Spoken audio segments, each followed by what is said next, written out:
And welcome back to the Steve Malzberg Show.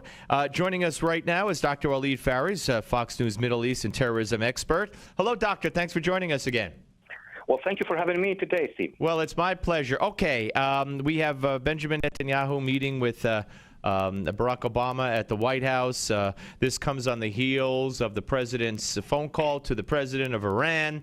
Of course, in context, the president of Iran snubbed Barack Obama at the UN, wouldn't shake his hand. Nonetheless, the president calls him, and they have this talk. And now, lo and behold, they think they could get an agreement real quick and end the sanctions, and everything's going to be hunky-dory.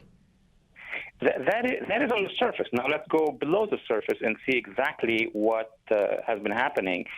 The Obama administration, Steve, as we all know, has been trying to reach out and cut a deal with the Iranian regime for many years.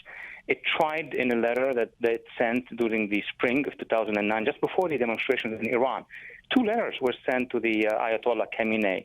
Then the Iranian demonstrations actually sort of delayed this action. Then you have a domestic issue, the election of a majority in the House, 2010, then 2011, the Arab Spring, 2012, the election, 2013, back. The administration is back. So it's not something out of nowhere. It's a strategy that the Obama administration would like to see being achieved. Now, the Iranian regime is different. The Iranian regime will use this facade of the United States is not going to attack us, it's going to lift the sanctions, so that they could basically apply what they want. And what they want is basically is to continue with the development of their strategic weapons, not the nuke first, but the missiles. That's what my concern is. So this would be a buying time, in other words.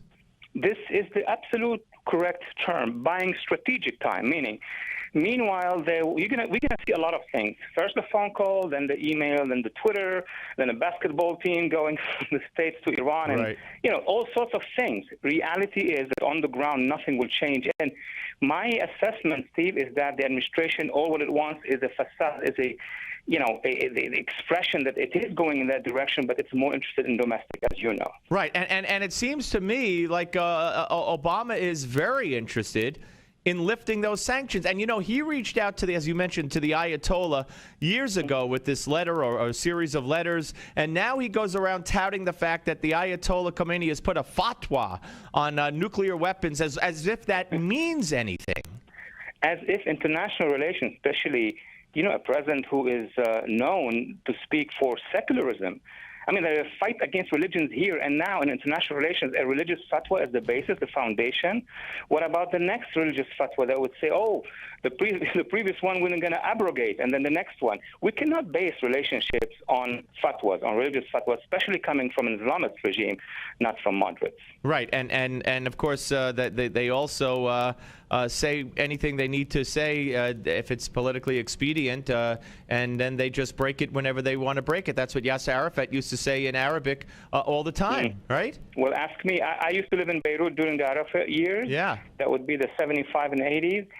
Arafat signed 103 ceasefires. Is this telling? 103 ceasefires to be broken up the next day. It is incredible. Okay, so Israel with the prime minister here and saying, right from the get-go, I don't know what he's going to say publicly, but certainly to Obama, he's probably going to say, this is ridiculous, this is a facade, I don't trust them, they're further along than you believe. I mean, what does Israel do now? I mean, is this... Does Obama try to see this as something to link to the Palestinian issue? Is this something Obama really believes it could work and that Israel will be placated and assured? I mean, how does Israel fit into this equation? Maybe the political dream of the advisors of the president. I don't know what's in the head of the president, but at least the advisors are saying, why do we have to be always aligned with Israeli national security interests? We will cut the deals, and then we'll tell the Israelis, what do you want from the Iranians? We can get it for you. Meaning reposition the United States not with Israel versus the Iranian regime, but between the Iranian regime and Israel. Maybe that is the equation that Israelis are very, nervous about. All right, now we go to Syria and the resolution that the UN agreed to, Doctor. By the way, we're talking to Dr. Walid Phares, Fox News Middle East analyst here on the Steve Malzberg Show, also terrorism expert, of course.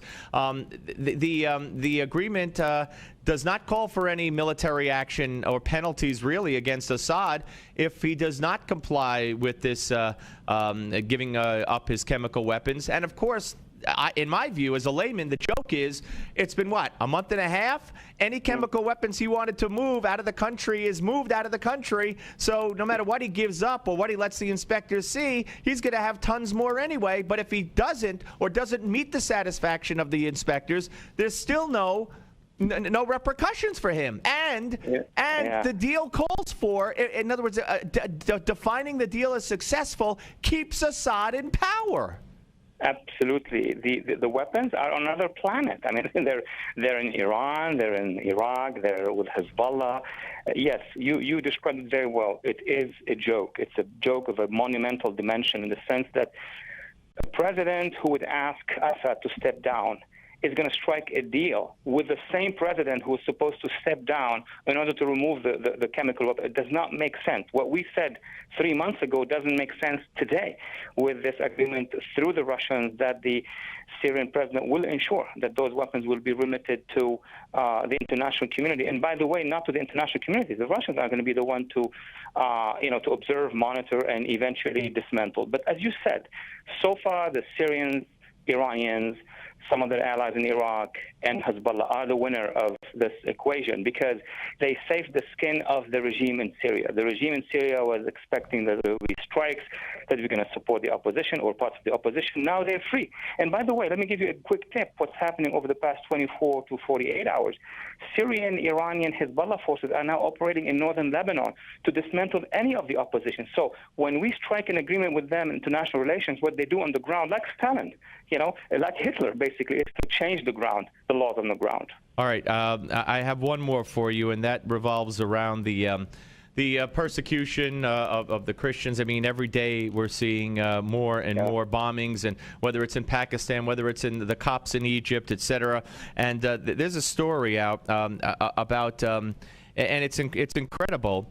And it is okay. I think this is okay. I managed to punch up the wrong story. But there are people within one specifically whose name I don't have at my disposal in the Department of Homeland Security, appointed by Janet Napolitano, who has been outspoken. He's been outspoken against the trial of the Holy Land Foundation. He's been a tacit supporter of Hamas, and he has been outspoken saying that the Copts have caused their own persecution by inciting the Muslims. This is a man who's in the Homeland Security Department of the United States, and there's probably dozens more like him.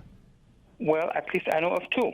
And this is not my own investigation. This is what exists in the blogosphere and open media, mainstream media even. Two advisors, one in the White House and one at the DHS, have openly said, and it's on record, that the Christians of Egypt, the Copts of Egypt, are the ones who are bringing this violence to them by making those statements. This is outrageous. I mean, statements like these by officials linked to the U.S. government at the end of the day, making statements that minorities are bringing persecution to themselves is something that Congress and even the administration will have to stop immediately. Yeah, absolutely, and hopefully take a stand and do something to stop the slaughter. Okay, Doctor, thank you as always. A pleasure to speak to you, sir. Thank you so much for having me. It's always my pleasure. Dr. Walid Phares, Fox News Middle East and terrorism expert.